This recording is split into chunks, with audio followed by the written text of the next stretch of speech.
Lists are great if you actually use them and you set up a system to go back and use them time and time again to help you create consistent habits. They're even better if they help you make more money in your business. Am I right? Hit that like button if you want to make more money in your business. Otherwise, if you don't have a process to use these lists consistently, you're just going to have a pile of notebooks with pretty much the same list written in it time and time again. And you're going to be wasting your time creating these repeated lists instead of focusing on the things in your business that are going to make you money. So in this video, I'm going to talk about the 8 lists that you can create today and start implementing them in your business. Let's be clear here. The more you use these lists and you repeat them over and over again, the more likely they're basically going to become habits. And that's really what we want to accomplish. The sooner they can just become like second nature habits, the quicker you're going to be able to focus on the things in your business that are going to move the needle forward,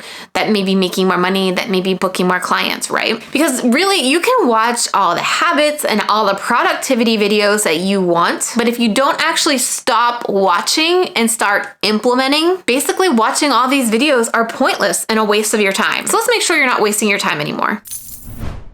List number 1 is your idea list. Now, if you're anything like me, ideas pop into your head at any given time. In the shower, in the middle of the night, while you're driving your kids to school, ideas will hit. And we will get very excited about these ideas, but we don't ever want to lose them. So if you have a dedicated place inside of what I like to use, Asana, to keep a list of all my ideas, I never will lose them.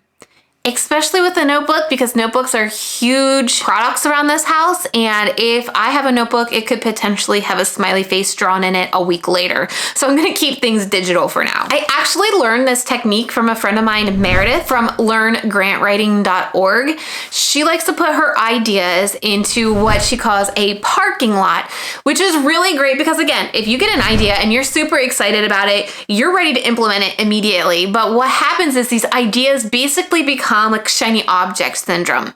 So what she did and she shared with us, and what I'm doing now, is I'm going to put my ideas in my Asana list in my parking lot of ideas and schedule to come back to it 30 days later. That way I have time to complete what I've been working on and not get sidetracked by a shiny object or shiny idea. And then I have a little bit more clear of a approach to my idea and not so much of the excitement of a brand new idea. Otherwise, you're probably going to end up chasing idea after idea like shiny objects, like a squirrel, right? Instead of just parking them into an idea parking lot and coming back to them, reevaluating them, and finding time to implement them at the right part of your business. The next list is a list of quotes or learnings. Again, if you're like me, you're always learning, whether it's through online courses, podcasts, books, conferences, you're always consuming. But when it comes time for you to post something on Instagram or talk about something on social media, we instantly go blank. So one way to combat this problem and to possibly get recognized by other entrepreneurs is to jot down those quotes that you see or those key takeaways that you have immediately into a list of quotes or a list of learnings. There are countless times that I'm sitting listening to a podcast and I'm nodding my head thinking, yeah, that's right. That's awesome. That's when I recently started pulling out my Asana or pulling out my notes app on my phone and writing that quote down real quick. Or maybe you're scrolling through Instagram and you see like a really good quote that you connect with, and maybe you even save it, but then you totally forget that you saved it and you never go back to it. Instead, copy that link of that quote, put it into your Asana, and then you can start incorporating it into your social media plan or what you're posting on Instagram. Now, the last 2 lists that I just shared with you, the idea list and the list of quotes and learnings, can be added to at any given time. When one of these hits or you see one of these, you just pop it in that list. Now, the next few lists I'm going to share with you, I highly encourage you to start incorporating them into your routine. So these lists can become habits. The next list is a brain dump list. On every Sunday afternoon, I like to just sit down a moment and list out everything that's going on in my brain. So that when I start Monday, I have a completely fresh mind. I feel like I got all those ideas out there on paper and I can think clearer. While I was writing this brain dump on notebooks, not only did my notebook collection start multiplying, but I started to get little drawings inside my notebooks as well. And I really never had a system to go back to these brain dump lists either to make sure I actually got done the things that I had in my head initially. So again, I created a place in Asana for me to write my brain dump list by week. That way I can go back, I can refresh on what I did the week before or 2 weeks ago. Or if we have a team call and we're like, yeah, remember we talked about XYZ? And it's, oh, that's on my brain dump list. I can go back and remind myself where I was at during that period of time. I can then take a look at my list and decide, okay, can I delegate so many things? Are a couple of these ideas that I need to put on my idea parking lot list? But doing this every single Sunday, I feel like just gets my brain fully committed for the week ahead. And there's not as many ideas or things running through my mind. Next up, a list of stories. Now, I can credit this idea to my friend Ashlyn Carter of Ashlyn Writes. While I was going through her copywriting for creatives course, she actually recommended story banking, which is kind of like a list of stories. So when I was talking to her, I used to always mention like, I have no stories, like nothing significant happened in my life. I don't have that much of an interesting life. I literally just walk to the bus stop every single day. And some days I don't even get into my car. So there's like nothing story-wise happening in my life. And she mentioned to just start tracking the everyday things that you are doing that you could create a story about or go into a little bit more detail to share a story about it. Everybody can relate to the boring, mundane, day-to-day life schedule that you have. So at the end of my day, as part of my work day wind down routine, in my full focus planner, there's like a notes list, and I try to remind myself every single day to just jot down 1 or 2 things that happened to me that day that I could potentially turn into or create a story about. Now, while I write it there, I then also have to put it into my Asana story list as well, because I'm cycling through my full focus planners every 90 days. And so I don't want to lose them. So I just do that to initially write them down, but then always put them into Asana to basically save them. And these can be super simple things that happened in my day. Like we had a team meeting that day and I could talk about a story on how we got to successful team meetings or how I used to run team meetings and now how I do them. Like nothing significant, but there's a story about that. Or maybe it's I had a call with a friend that day that I hadn't talked to in 3 years and kind of how that ties into remembering to reach out to people and the importance of connection. Because if I don't just take a moment to think about something that happened and how a story could be pulled out of that, obviously I'm never going to have any stories to tell. And what am I going to talk about on social media every day? And these are also great examples of stories I can tie in to my YouTube videos as well. And like I said, not every story needs to be super exciting. They just need to be relatable. The next list is my done list, and this is a play on a to-do list. We all have a to-do list that is a mile long, and we're never really actually getting them done. Am I right? Let me know if you've ever completed your to-do list down in the comments below, because I'm gonna tell you, I feel like mine constantly runs from the next day to the next day to the next day. And what this does for me personally, it makes me feel like a failure because I'm never able to get everything done. And I think I wanted to get this done. Why can't I get this done? I'm failing at this. And for me, after chasing the completion of this to-do list for so many weeks in a row, I eventually crash. I'm overwhelmed, I'm exhausted, and what happens for me in that instance is I get sick. It doesn't matter if anybody around me is sick or not, I will get sick. I will get whatever cold, and you will find me in my bed just mind-numbing out to reality TV. I will avoid work at all costs. I have no creativity, I have no motivation, and I start looking for job want ads. So I've decided to change the way I approach to-do lists, and at the end of every single week when I'm doing my weekly wrap up, I list things that I actually got done that week instead of looking at the things I didn't get done. I've also, like the theme of this video is going, created a done list in my Asana board so that at the end of the year, I can come back to it and look at everything that I accomplished. Because if I'm not keeping track of things on a weekly basis, some of those little things that were big for me at the time, I may not remember come December. I may just remember the big things, like I launched 2 times or I created a new coaching program. But there are a lot of major wins throughout the entire year that we totally forget about when we're not tracking the things we actually got done and we're only focusing on the things we didn't do. And sometimes maybe that week we just want to celebrate that we got through our email list because we have so much on our plate. So don't worry about these done lists being like something significant. Celebrate getting through the week that week. This next list is something that I have really leaned into in 2022 and have been forever grateful to have this list. And that is a list of friends, mentors, or business buddies. There's really no candy coating this, but running a business is hard as hell. And most of the time, you're doing it all by yourself, sitting at home in a room by yourself. And no one else usually around you even understands what it is that you actually do.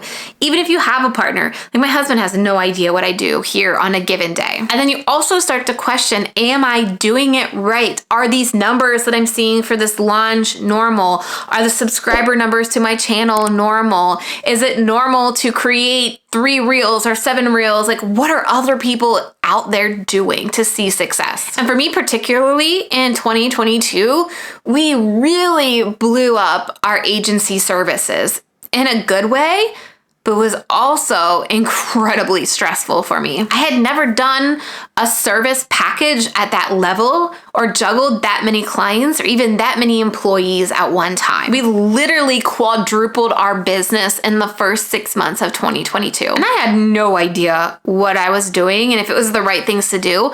So to be able to have, there was at least 3 business buddies that I had that were also growing an agency and had been in agency work a lot longer, that I could easily reach out to and be like, oh my gosh, I'm feeling this way, or we had this problem, or we're trying to hire and this happened.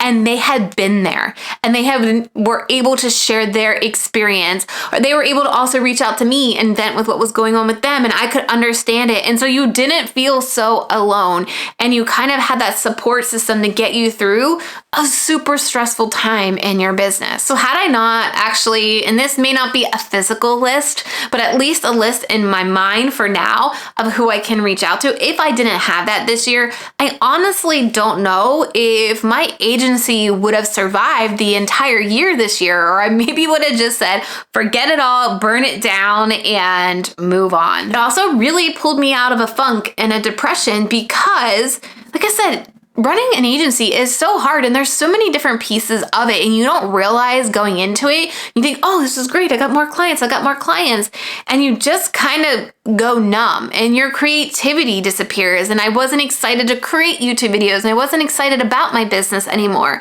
So again, having somebody to talk to through that just definitely changed your whole outlook in your business. This next list, I might say it is my favorite, and it will really help if you struggle with decision fatigue. So like having to make too many decisions that you're just tired of making decisions. As a business owner on any given day, we're making so many decisions. We don't want to make a decision outside of work. So this list, a list of life areas, could be just what you're looking for. So what the heck is a list of life areas, Trina? So if you're running a business and you're trying to hit that next level or that next goal on your revenue plan, that's probably not all you're doing. You might have kids, you might have a family, you might have a partner, all of who you've got to take care of once you're out of your business doors, so to speak. So to help me manage with all the other things that go on in my life outside of my business, here are some of the life lists that I created that help me. My standard grocery list.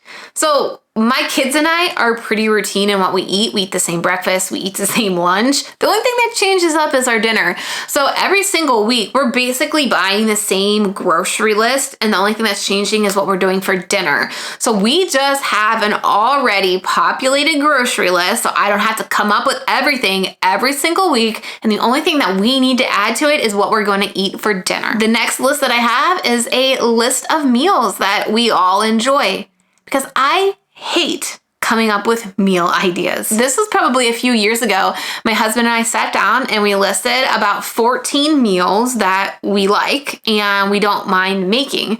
And so anytime we are planning our grocery list and deciding what we want to eat for dinner that week, we have like 14 meals to select from.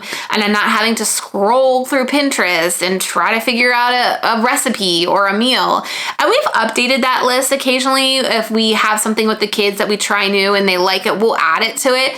But we do have a list of meals that we really heavily rely on and cycle through. So again, I don't have to decide what's for dinner. My cleaning list. So knowing what I need to clean that day, so that I don't have to do all the cleaning on a Saturday, because if you're working all week in your business, the last thing you want to do is spend an entire day cleaning. So we know like Mondays are the days we clean the bathrooms, Tuesdays are the day that we start laundry, so on and so forth, so that we are slowly chiseling away with our cleaning list so that Saturday we can actually chill. A few other life lists that I also have before I move on to the next thing is books list. So just keeping a running list of books that I want to read, Netflix list. So you aren't sitting on Netflix in the evening trying to decide what to watch and you spend the whole time just scrolling through it. In fact, we did this about 2 years ago with the Marvel movies. We decided we were going to go through all of them. So I literally created an Asana list with all the Marvels in the order that we should watch them. And that was the easiest like 6 months of our lives because we knew exactly what we were watching like every Friday night and Saturday night with the kids, and we didn't have to scroll through for hours to find something. And you can get really creative with these life lists in your life as well. What can you list out outside of your business life so that you can limit the decisions that you need to make? Because decision fatigue is so real and it will honestly start affecting your business life as well. Before I jump into this next list, let me know if any of these lists are pretty exciting for you and you're gonna try them out. Go ahead and comment below list and hit the like button on this video so that I know you're bought into this idea and you're gonna start creating some of your own lists. And this next list is a little harder than the other ones that I've talked about, but I will tell you, it is a total game changer for hitting those next big goals in your business. And this list is a list of ways to respond to your emotions. I really like to be transparent about entrepreneurship and business owner, and I've told you multiple times before, it is super hard to do. It is really an emotional roller coaster. And through the 7 years that I've been an entrepreneur, I've seen so many friends start a business, grow a business, quit their business. Some of them dealt with a burnout from their business. Some of them dealt with depression because of their business. And some of them just felt entrepreneurship became too unhealthy for them and their mindset. And I've been right there with them. I never knew what a panic attack was until about 3 years into my business, and I dealt with my first panic attack because of all the things that you're trying to do in your business and all the hats that you're trying to do and all the people that you're trying to keep up with. It is a lot. You don't have the time to really deal with your emotions because you're so busy as it is doing everything in your business. Now you want to add another thing on your list, find a way to deal with your emotions. So you know how like some people go out for a run to clear their mind? That's not me. I got to be in a really bad state to result to running, but I'm using that as an example. But you need to figure out what it is you need to do for yourself to handle your emotions. And we call this self-care. And this doesn't necessarily mean going to get a massage or like going to get a mani and pedi. You need to figure out what is self-care for you to help you deal with your emotions. So the way I tackled this is I dug into learning more about my Enneagram type. So I'm an Enneagram 3. And what the Enneagram is a 9-sided figure used in a particular system of analysis to represent the spectrum of possible personalities personality types. So once I figured out what Enneagram I was, I dug into learning more about this personality type. And I started to realize the emotions and the feelings that I have are pretty normal, especially for an Enneagram 3. So first of all, I didn't feel alone anymore. And then I started to dig into healthy ways to handle these feelings and emotions as an Enneagram 3, because I really wanted to figure out a way to deal with my personality. That is the type of personality that needs to be perfect, that needs to get things done, that needs to be as productive as possible. And what that results in for me is pushing all my emotions aside until I ultimately crash, like I said, with a panic attack. So I found certain Instagram accounts that I love to look at and read to help me figure out ways to deal with my emotions. So some of those Instagram accounts are Enneagram Ashton and reading memes about my number. Also she has morning mantras for 3s. She also posts different types of things like